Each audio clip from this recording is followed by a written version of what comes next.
I'm an engineering major, I'm biomedical engineering.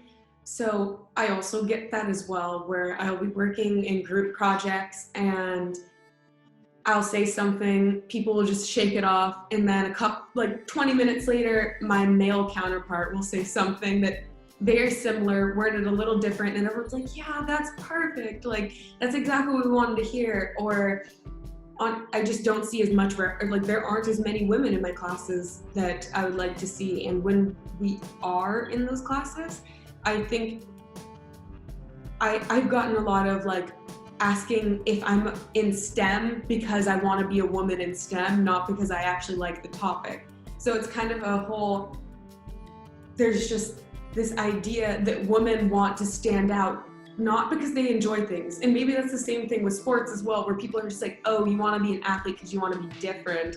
When actually, I really enjoy the sport I play. I really like engineering. I love science.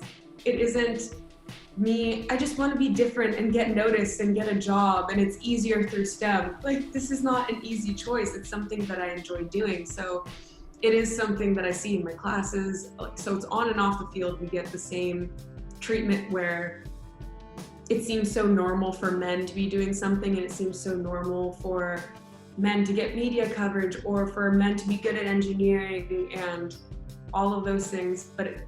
And women, it's, you're doing it for something. There's an external factor when it's not the case.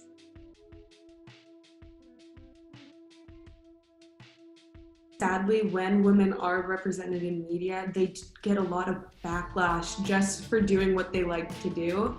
Where, like, I know I watched a video where some girl had a perfect game, struck out every single batter. All 21 batters, completely struck them out.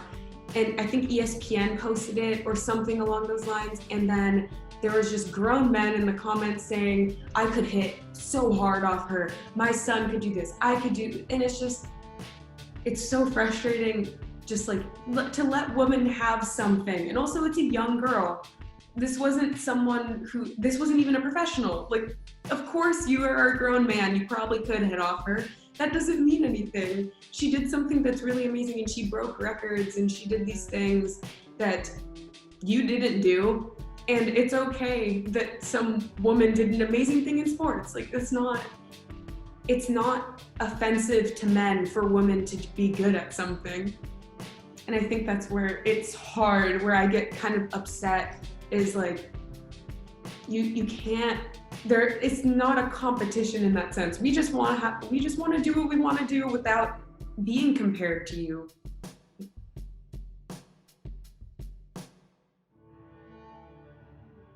I think the hardest thing is first, like, everyone just realizing that no matter if you mean to or not, you kind of contribute to whatever is going on.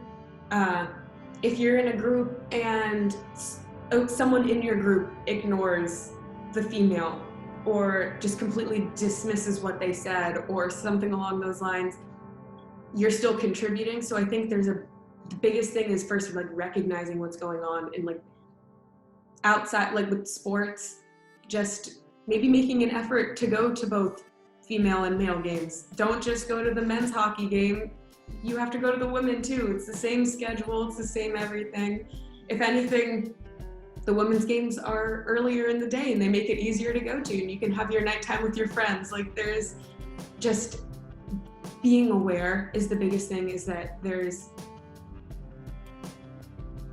you contribute in ways that you don't realize. It's very subtle, and if you think that you aren't, then that's also part of the problem.